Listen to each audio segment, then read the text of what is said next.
हमारे Excel AI course के lecture number 2 में आप सबका स्वागत। इस लेक्चर में हम सीखेंगे डाटा एंट्री करना, हम बेसिक फार्मूलाज के बारे में। आपको इस वीडियो में आइडिया आएगा फार्मूला के बारे में कि एक्सेल में फार्मूला का यूज कैसे करते हैं and basic information about Excel. तो फ्रेंड्स चलिए सीखते हैं स्टेप बाय स्टेप हर चीज के बारे में। और हाँ, इस वीडियो में हम जो भी फार्मूला या फंक्शन सीखेंगे आपको उसे प्रैक्टिस करना है। आपकी प्रैक्टिस के लिए ये सब फाइल मैं आपको वीडियो के डिस्क्रिप्शन में देने वाला हूँ, तो डोंट वरी। तो सबसे पहले हम सीखते हैं डाटा एंटर कैसा करते हैं। डाटा एंटर करने से पहले आपको कुछ जरूरी बातों का ख्याल रखना है, जैसे ज्यादा से ज्यादा आपको शॉर्टकट कीज का यूज करना है, जो मैंने आगे वीडियो में एक्सप्लेन किया है। इससे आपका काम आसान और फास्ट होता है। और रॉन्ग डाटा एंट्री से बचना है के लिए आप अपनी स्क्रीन को एडजस्ट कर लीजिए। जूम इन के ऑप्शंस, आप अपनी स्क्रीन को जूम कर लीजिए या कीबोर्ड पर कंट्रोल प्लस स्क्रॉल अप करके जूम कर लीजिए, क्योंकि स्मॉल स्क्रीन पर वर्क करते समय आपसे टाइपिंग मिस्टेक हो सकती है। स्क्रीन एडजस्ट करने के बाद मैं डाटा एंटर करना स्टार्ट करता हूँ। सबसे पहले मैं सेल A1 में डाटा टाइप करता हूँ। रियल नंबर ऐसा नहीं है कि आपको सेल A1 से ही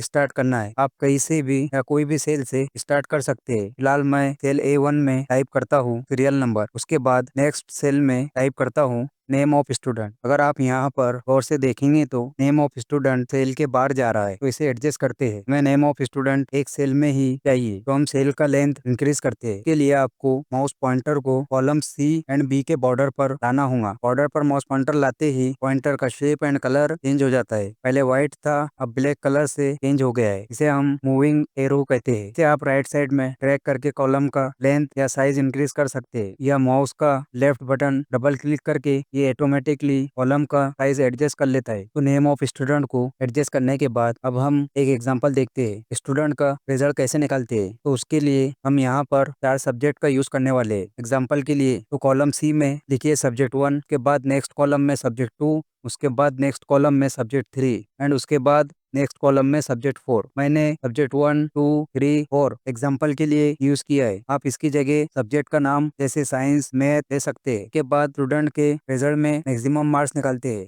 तो नेक्स्ट कॉलम में मैक्सिमम टाइप करते हैं। उसके बाद मिनिमम मार्क का कॉलम लेते हैं, उसके बाद काउंट का कॉलम लेते हैं, उसके बाद नेक्स्ट कॉलम में एवरेज मार्क्स निकालते हैं, उसके बाद नेक्स्ट कॉलम में परसेंटेज निकालते हैं, के बाद टोटल का कॉलम होता है। लेकिन आपने अगर स्टूडेंट का रिजल्ट देखा होगा तो उसमें टोटल का कॉलम सब्जेक्ट के कॉलम के बाद होता है। तो अब ऐसे केस में आपको याद आता है कि मैंने टोटल का कॉलम ऐड करना भूल दिया है, तो अब आपने जो column maximum, minimum, average type किया है उनको बिना डिलीट किए न्यू कॉलम कैसे ऐड करते हैं चलिए देखते हैं। तो आपको सब्जेक्ट 4 के बाद एक कॉलम इंसर्ट करना है। के लिए के सामने वाला कॉलम सिलेक्ट करिए, मींस G कॉलम, मतलब मैक्सिमम वाला कॉलम सिलेक्ट करिए। के बाद राइट क्लिक करिए। राइट क्लिक करते ही आपको इंसर्ट का ऑप्शन दिखाई देगा, उस पर क्लिक करिए, आपका कॉलम इंसर्ट हो जाएगा। इसी तरह आप कीबोर्ड पर शॉर्टकट की control and plus icon press करके भी कॉलम इंसर्ट कर सकते हैं। इन शॉर्टकट की से आपका काम बहुत फास्ट होता है। तो आप इसका स्क्रीनशॉट ले सकते हैं। और कॉलम डिलीट करने के लिए कीबोर्ड पर प्रेस करिए कंट्रोल एंड माइनस आइकन।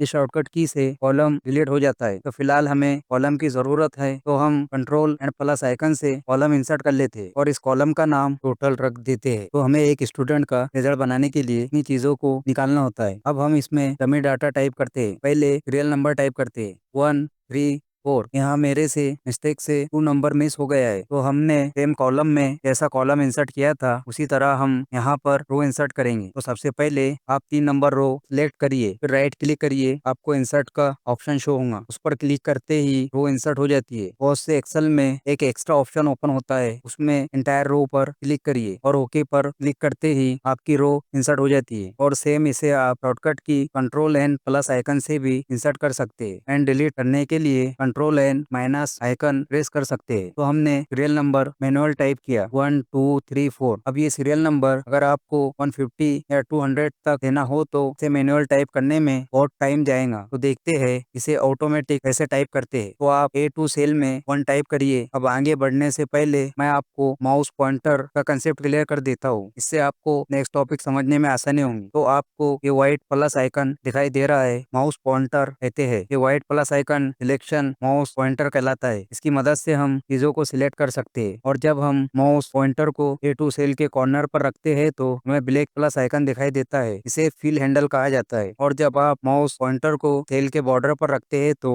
आपको एक मूविंग एरो पॉइंटर दिखाई देता है। इसकी मदद से आप कंटेंट को मूव कर सकते हैं। तो अब आते हैं वापस हमारे टॉपिक पर। वैसे ऑटोमेटिकली रियल नंबर टाइप कर सकते हैं। तो माउस पॉइंटर ले आइए A2 सेल के कॉर्नर पर और इसे नीचे ड्रैग करिए। तो जहाँ तक आपने ड्रैग किया वहाँ तक 1 टाइप हो गया, लेकिन आपको तो सीक्वेंस में नंबर चाहिए था, लाइक 1 2 3 4। तो चलिए देखते हैं उसे कैसे परफॉर्म करते हैं। तो उसके लिए आ जाइए A2 सेल के कॉर्नर पर। आपको fill handle means black plus icon दिखाई दे रहा है। अब आप ड्रैग करते हैं तो आपने देखा हर सेल में 1 टाइप हो रहा है। अब आपको कीबोर्ड पर प्रेस करना है कंट्रोल। आपको कंट्रोल प्रेस करते ही प्लस आइकन के ऊपर एक और प्लस आइकन दिखाई देगा। अब आप कीबोर्ड पर कंट्रोल प्रेस रखिए और माउस से माउस पॉइंटर को नीचे ड्रैग करिए। जहाँ तक के आपको नंबर चाहिए वहाँ तक ड्रैग कर सकते हैं। तो आपके नंबर सीक्वेंस में टाइप हो जाएंगे, लाइक 1 2 3 4 5। इस तरह आपने जहाँ तक ड्रैग किया है वहाँ तक नंबर इंसर्ट हो जाएंगे। अब अगर आपने ध्यान दिया होगा तो तब भी मैं नीचे आ रहा हूँ, मेरा फर्स्ट रो जिसमें सीरियल नंबर नेम लिखा है वो दिखाई नहीं दे रहा है। की वजह से मेरे को मार्क्स लिखना है तो मुझे पहले ऊपर जाना है, फिर देखना है सब्जेक्ट थर्ड, और फिर नीचे आना है, फिर डाटा एंटर करना है, फिर ऊपर जाना है, फिर देखना है सब्जेक्ट 4 में। बहुत टाइम वेस्ट होता है। तो चलिए देखते हैं इस प्रॉब्लम को कैसे सॉल्व करते हैं। सबसे पहले फर्स्ट रो सिलेक्ट करिए, उसके बाद व्यू टैब में जाइए। व्यू टैब में विंडो ग्रुप दिखाई देगा, उसमें फ्रीज पेंस का कमांड मिलता है। उसमें फ्रीज टॉप रो पर क्लिक करिए। फ्रीज टॉप रो पर क्लिक करते ही आपको रो के नीचे डार्क अंडरलाइन दिखाई देगा, मीन्स आपका रो फ्रीज हो गया है। आप अनफ्रीज कर सकते हैं तो वो लाइन हट जाता है। तो फिलहाल हमें इसे फ्रीज ही रखना है। अब आप नीचे आते हैं तो फर्स्ट लाइन जिसमें सीरियल नंबर लिखा है वो गायब नहीं होता है। अब आप इजीली डाटा टाइप कर सकते हैं, आपको ऊपर नीचे करने की जरूरत नहीं। तो फिलहाल हम बाकी के सीरियल नंबर डिलीट कर देते हैं क्योंकि हम एग्जाम्पल के लिए और स्टूडेंट का रिजल्ट ही निकालने वाले हैं। तो अब नेम ऑफ स्टूडेंट टाइप करते हैं। मैं यहाँ student A, student B, student C, student D और स्टूडेंट का रिजल्ट निकालने वाला हूँ। तो मैंने एग्जाम्पल के लिए A B C D दिया है, आप इसकी जगह नाम भी यूज कर सकते हैं। तो आप सब्जेक्ट में मार्क्स ऐड करते हैं। तो यहाँ दो कंडीशन हो सकती है, अगर आप टीचर है या प्रोफेशनल है तो आपको रियल डाटा टाइप करना होगा मैन्युअली। जैसे आपके A स्टूडेंट को सब्जेक्ट 1 में 80 मार्क्स मिले हैं, सब्जेक्ट 2 में 70, सब्जेक्ट थर्ड में 60। तो आपको ये नंबर सब्जेक्ट के कॉलम में टाइप करना पड़ेगा। अब देखते हैं एक्सेल में प्रैक्टिस करने के लिए डमी डाटा कैसा बनाते हैं। तो सबसे पहले आप चारों सब्जेक्ट को सिलेक्ट कर लीजिए क्योंकि आपको ये चारों सब्जेक्ट के लिए डाटा चाहिए। उसके बाद कीबोर्ड पर इज इक्वल टू प्रेस करिए। जैसा कि मैंने आपको पिछली वीडियो में बताया है कि फार्मूला हमेशा इज इक्वल टू से स्टार्ट होता है। उसके बाद टाइप करिए रेंड बिटवीन। रेंड टाइप करते ही आपको नीचे रेंड बिटवीन दिखाई देगा। नीचे आने के लिए कीबोर्ड पर डाउन एरो प्रेस करिए और रेंड बिटवीन पर आकर कीबोर्ड पर टैब प्रेस करिए। टैब फार्मूला को सिलेक्ट करने के लिए यूज करते हैं। फार्मूला सिलेक्ट करते ही आपको व्हाइट रेक्टेंगुलर एरिया दिखाई दे रहा है, उसे सिंटेक्स कहते हैं। और उसमें बॉटम दिखाई दे रहा है वो पहला आर्गुमेंट कहलाता है एंड टॉप दिखाई दे रहा है वो सेकंड आर्गुमेंट कहलाता है। बेसिकली आपको यहाँ बॉटम में लो मार्क्स ऐड करना है। जैसे मैं यहाँ लो मार्क्स 10 लेता हूँ और टॉप में मैक्सिमम मार्क्स या हाईएस्ट मार्क्स ऐड करना है। तो जनरली पेपर 100 मार्क्स के होते हैं, तो हम एग्जांपल के लिए 99 का यूज कर लेते हैं। तो यहाँ हमारा पहला आर्गुमेंट होगा 10। हर आर्गुमेंट के बाद कॉमा देना होता है उन्हें सेपरेट करने के लिए, एंड दूसरा आर्गुमेंट 99 होगा। दोनों आर्गुमेंट टाइप करने के बाद इंटर प्रेस करिए तो इसने एक रेंडम वैल्यू लिया है। अब आप चाहते हैं कि बाकी सब्जेक्ट में भी मार्क्स ऑटो फिल हो जाए, तो आप सब्जेक्ट 1 के नीचे के सेल फिल करने के लिए कीबोर्ड पर प्रेस करिए Ctrl+D। ये शॉर्टकट की प्रेस करते ही सब्जेक्ट 1 के नीचे के सेल फिल हो जाएंगे। अब राइट के सेल फिल करने के लिए प्रेस करिए Ctrl+R, तो राइट के सेल ये शॉर्टकट की से फिल हो जाएंगे। अब हमने यहाँ पर सीखा Ctrl+D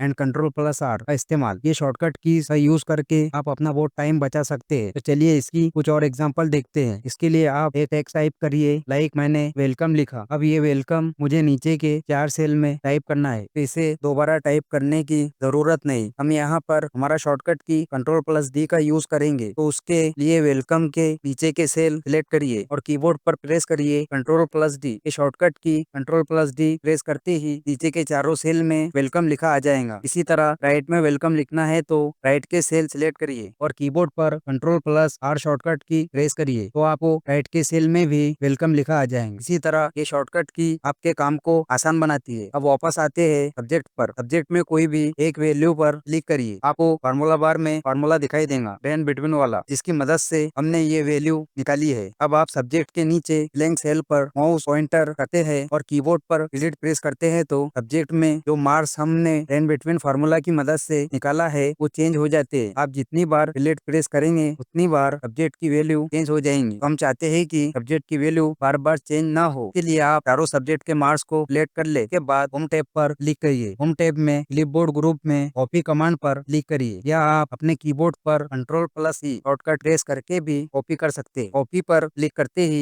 एक डॉट डॉट वाला रेक्टेंगुलर बॉक्स बन जाता है, इसका मतलब आपका डेटा कॉपी हो गया है। अब आप फिर से होम टैब पर जाइए, उसमें क्लिपबोर्ड ग्रुप पर आपको पेस्ट का कमांड दिखाई देगा। कमांड में आपको वैल्यू का ऑप्शन मिलता है, उस पर क्लिक करिए। उस पर क्लिक करने के बाद आप फिर से सब्जेक्ट के नीचे ब्लैंक सेल पर क्लिक करिए। अब कीबोर्ड पर प्लेट बटन प्रेस करिए। अब ये डेटा चेंज नहीं होगा, ये फिक्स हो गया है। इसी तरह आप कोई भी डिजिट पर क्लिक करिए तो आपको फार्मूला बार में वो डिजिट दिखाई देगा, ना कि का फार्मूला। अब आगे बढ़ते हैं और सीखते हैं हम बेसिक फार्मूलाज के बारे में।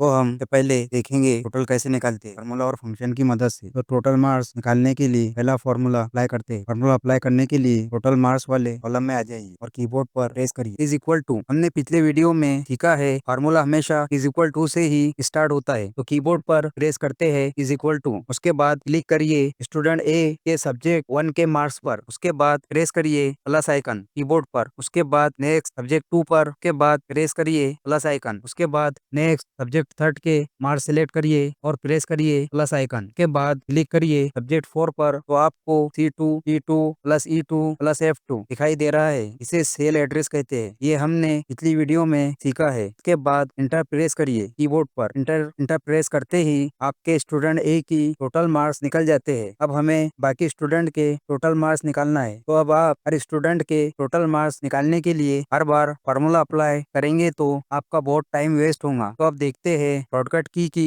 मदद से हम बाकी स्टूडेंट का टोटल मार्क्स कैसे निकालते हैं। तो सबसे पहले आप बाकी के चारों सेल सिलेक्ट करिए जिनकी टोटल मार्क्स निकालना है। फिर कीबोर्ड पर प्रेस करिए Ctrl+D। Ctrl+D शॉर्टकट की प्रेस करते ही आपके बाकी 3 सेल का टोटल भी निकल जाता है। और देखते हैं एक और मेथड। तो पहले Ctrl+Z कर लीजिए, जिससे आप एक स्टेप पीछे आ जाएंगे। फिर आपने जो स्टूडेंट ए का टोटल मार्क्स निकाला है उसके सेल के कॉर्नर पर माउस पॉइंटर ले आइए और इसे ड्रैग करिए या डबल क्लिक करिए। दोनों कंडीशन में आपके बाकी तीनों स्टूडेंट का टोटल मार्क्स निकल जाएगा। तो ये था फर्स्ट मेथड स्टूडेंट के मार्क्स का टोटल निकालने के लिए। अब देखते हैं दूसरा तरीका। सबसे पहले आपने जो टोटल निकाला है वो सब डिलीट कर दीजिए और टोटल के नीचे वाले सेल को सिलेक्ट करिए। उसके बाद कीबोर्ड पर प्रेस करिए इज इक्वल टू के बाद टाइप करिए सम। उसके बाद फार्मूला सिलेक्ट करने के लिए कीबोर्ड पर प्रेस करिए टैब। के बाद आपको सिंटैक्स दिखाई देता है, उसमें फर्स्ट आर्गुमेंट नंबर 1, फिर कोमा, सेकंड आर्गुमेंट नंबर 2, फिर डैश डैश डैश का मतलब आप कंटिन्यूअस इतने भी नंबर ले सकते हैं। और पिछले फार्मूले में हमने देखा कि सब्जेक्ट 1 के मार्क्स सिलेक्ट करने के बाद आपको प्लस आइकन प्रेस करना था, फिर सब्जेक्ट 2 के मार्क्स पर क्लिक करना था। इस फार्मूले में आप डायरेक्ट कंटिन्यूअस मार्क्स ऐड कर सकते हैं बिना प्लस आइकन की टेंशन लिए। तो चलिए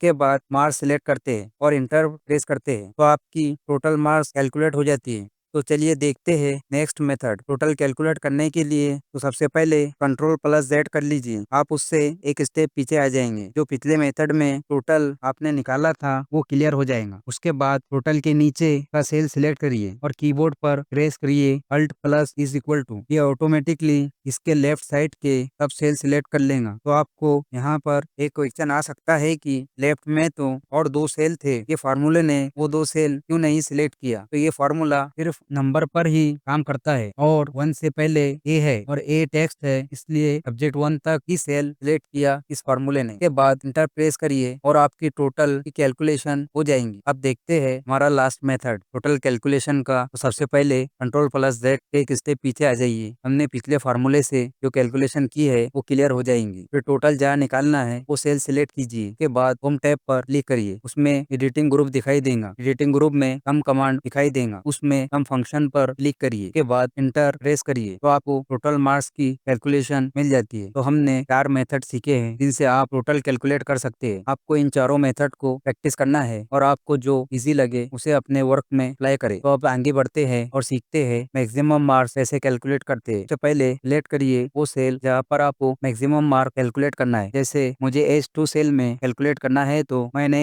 H2 सेल सिलेक्ट किया है। उसके बाद कीबोर्ड पर प्रेस करिए इज इक्वल टू के बाद मैक्स टाइप करिए कीबोर्ड पर और प्रेस करिए टैब फार्मूले को सिलेक्ट करने के लिए। अब आपके सामने सिंटैक्स आ गया है और उसमें first argument and second argument होता है। इन सब की जानकारी इंफॉर्मेशन आपको ऑलरेडी हो गई है, तो अब इसे हर बार एक्सप्लेन करने की जरूरत नहीं। फिर भी बता दूं कि ये नंबर 1 एंड 2 आर्गुमेंट है। इनमें आपको स्टूडेंट ए के मार्क्स सिलेक्ट करना है क्योंकि हमें स्टूडेंट ए के मैक्सिमम मार्क्स कैलकुलेट करना है। तो अब हम सिलेक्ट करते हैं मार्क्स और उसके बाद इंटर प्रेस करते हैं तो हमारी मैक्सिमम मार्क्स कैलकुलेट हो जाती है। और बाकी स्टूडेंट के मैक्सिमम मार्क्स निकालने के लिए माउस पॉइंटर को मैक्सिमम मार्क्स के सेल के कॉर्नर पर रखिए और ड्रैग करिए या डबल क्लिक करके बाकी स्टूडेंट के मैक्सिमम मार्क निकाल लीजिए। और हमने टोटल निकालते समय देखा था कि कीबोर्ड पर Ctrl+D से भी बाकी स्टूडेंट्स के मार्क्स निकाल सकते हैं। के लिए तब सेल सिलेक्ट करिए जिन सेल में आपको मैक्सिमम मार्क्स निकालना है और Ctrl+D प्रेस करिए। इससे बाकी के स्टूडेंट्स के टोटल मार्क्स निकल जाएंगे। अब सीखते हैं सेकंड मेथड मैक्सिमम मार्क्स निकालने के लिए। तो सबसे पहले Ctrl+Z शॉर्टकट की प्रेस करिए, आपका पिछला वर्क क्लियर हो जाता है। फिर सिलेक्ट करिए वो सेल जहाँ पर आपको मैक्सिमम मार्क्स निकालना है। फिर होम टैब पर क्लिक करिए, उसमें एडिटिंग ग्रुप पर जाइए, फिर सम कमांड दिखाई देगा, उसमें मैक्स के ऑप्शन पर क्लिक करिए। मैक्स के ऑप्शन पर क्लिक करते ही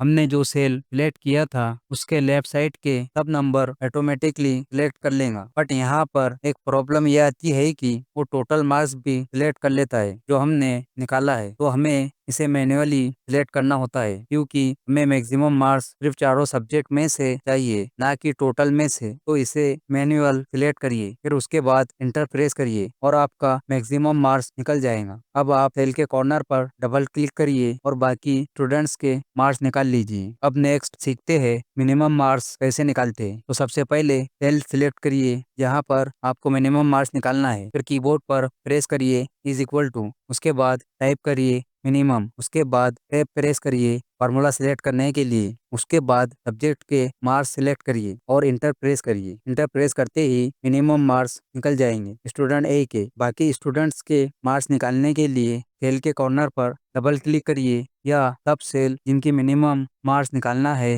सिलेक्ट करिए और कीबोर्ड पर Ctrl+D शॉर्टकट की प्रेस करिए। बाकी स्टूडेंट्स के मार्क्स निकल जाएंगे। अब देखते हैं सेकंड मेथड। तो सबसे पहले अंडू पर क्लिक कीजिए, मीन्स Ctrl+Z कर लीजिए, इससे आपका पिछला फार्मूला क्लियर हो जाएगा। अब सेल सिलेक्ट करिए, उसके बाद जाइए होम टैब पर, उसमें एडिटिंग ग्रुप में आपको सम कमांड दिखाई देगा, उसमें मिनिमम का ऑप्शन होता है, उस पर क्लिक करिए और उसके बाद चारों सब्जेक्ट के मार्क्स सिलेक्ट करिए और कीबोर्ड पर प्रेस करिए इंटर। इस तरह स्टूडेंट के मिनिमम मार्क्स कैलकुलेट कर सकते हैं। तो चलिए अब सीखते हैं काउंट कैसे निकालते हैं। तो सबसे पहले आप सिलेक्ट करिए सेल जहाँ पर आपको काउंट निकालना है, के बाद प्रेस करिए is equal to and type करिए काउंट एंड प्रेस करिए टैब फार्मूला सिलेक्ट करने के लिए। फिर आपको सिंटेक्स दिखाई देगा, उसमें आपको वैल्यू सिलेक्ट करना है, मतलब आपको सब्जेक्ट के मार्क्स सिलेक्ट करना है स्टूडेंट ए के। तो सिलेक्ट करिए और उसके बाद इंटर प्रेस करिए तो 4 काउंट आ जाएगा क्योंकि हमारे एक स्टूडेंट के 4 सब्जेक्ट है। इसी तरह हम इसे सेकंड मेथड से निकाल सकते हैं। तो सबसे पहले Ctrl+Z कर लीजिए, उसके बाद होम टैब में एडिटिंग ग्रुप पे जाइए, वहाँ आपको सम कमांड दिखाई देगा, उसमें काउंट नंबर का ऑप्शन है, पर क्लिक करिए और चारों सब्जेक्ट के मार्क्स सिलेक्ट करिए, उसके बाद इंटर प्रेस करिए तो आपका रिजल्ट आ जाएगा। उसके बाद बाकी के स्टूडेंट का काउंट निकालने के लिए सेल के कॉर्नर पर माउस ले आइए, उसे ड्रैग करिए या डबल क्लिक करके बाकी स्टूडेंट्स के मार्क्स निकाल लीजिए। तो चलिए अब सीखते हैं एवरेज कैलकुलेट करना। इसके लिए सबसे पहले सेल सिलेक्ट कर लीजिए और प्रेस करिए is equal to button on keyboard और टाइप करिए average and press F button formula select करने के लिए। के बाद मार्क्स सिलेक्ट करिए स्टूडेंट ए के और इंटर प्रेस करिए तो आपका एवरेज काउंट हो जाएगा। देखते हैं मेथड सेकंड और एवरेज कैलकुलेट। तो सबसे पहले प्रेस करिए Ctrl+Z शॉर्टकट की, के बाद सेल सिलेक्ट करिए और फिर होम टैब में एडिटिंग ग्रुप पर जाइए, उसमें सम कमांड पर और सम कमांड में एवरेज फंक्शन पर क्लिक करिए, फिर सिलेक्ट करिए चारों सब्जेक्ट के marks and enter button press करिए। इसी तरह बाकी स्टूडेंट्स के एवरेज मार्क्स निकालने के लिए सेल के कॉर्नर पर माउस पॉइंटर रखिए और डबल क्लिक करिए। इससे बाकी सब स्टूडेंट के एवरेज मार्क्स कैलकुलेट हो जाएंगे। तो चलिए अब सीखते हैं परसेंटेज एवरेज कैलकुलेट करना। तो उसके लिए सबसे पहले सेल सिलेक्ट करिए, फिर कीबोर्ड पर is equal to button press करिए और क्लिक करिए टोटल मार्क्स पर। उसके बाद प्रेस करिए डिवाइड आइकन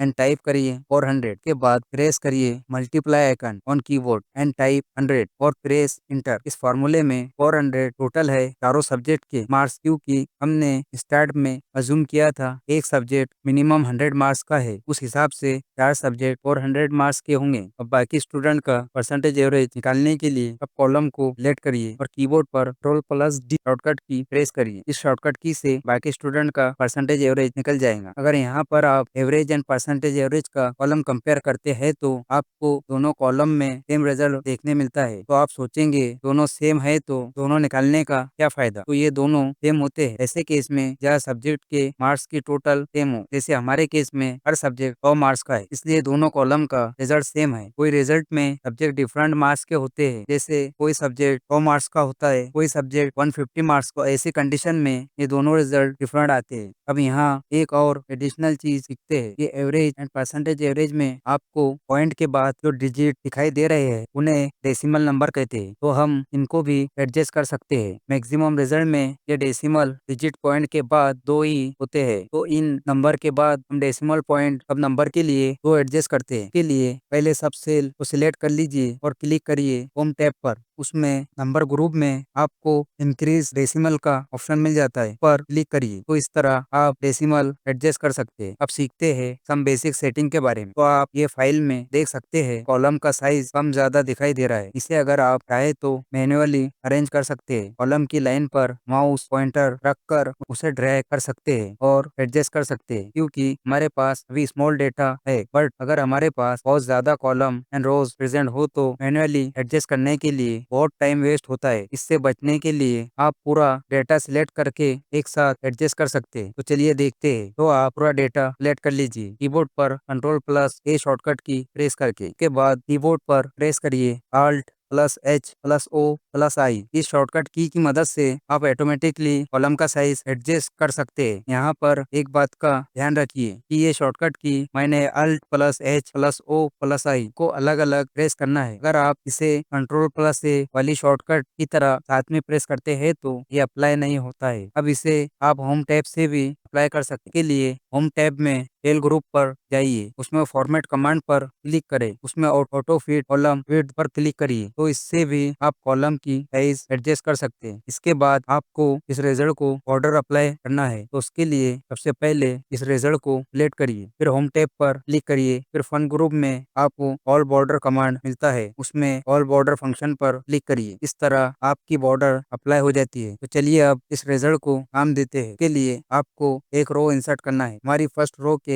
ऊपर। तो माउस पॉइंटर को हमारी फर्स्ट रो पर रखिए और राइट क्लिक करिए। आपको इंसर्ट का ऑप्शन दिखाई देगा, उस पर क्लिक करिए, आपकी रो इंसर्ट हो जाएंगी। आप कीबोर्ड पर Ctrl+ आइकन से भी रो इंसर्ट कर सकते। तो आपकी रो इंसर्ट होने के बाद अब इसमें टाइप करते हैं रिजल्ट 10 क्लास। ये आप अपने रिक्वायरमेंट के हिसाब से लिख सकते हैं। के बाद पूरी रो सिलेक्ट करिए और होम टैब में अलाइनमेंट ग्रुप में मर्ज एंड सेंटर कमांड पर जाइए और उसमें मर्ज एंड सेंटर फंक्शन पर क्लिक करिए। इससे ये टेक्स्ट सेंटर में आ जाएगा और सब सेल एक लाइन में मर्ज हो जाएंगे। के बाद आप इसे कलर कर सकते हैं, होल्ड कर सकते हैं। ये सब बेसिक फॉर्मेटिंग है। आप में से मैक्सिमम व्यूअर्स को का नॉलेज होगा और हमने लेक्चर 1 में के बारे में सीखा है। आज की वीडियो में हमने सीखा डाटा एंट्री करना, बेसिक फार्मूला के बारे में, शॉर्टकट कीज के बारे में और रिजल्ट कैसे बनाते हैं उसके बारे में। तो आज की वीडियो में इतना ही। मिलते हैं नेक्स्ट वीडियो में और भी new and advance Excel function के साथ। Thank you for watching this video.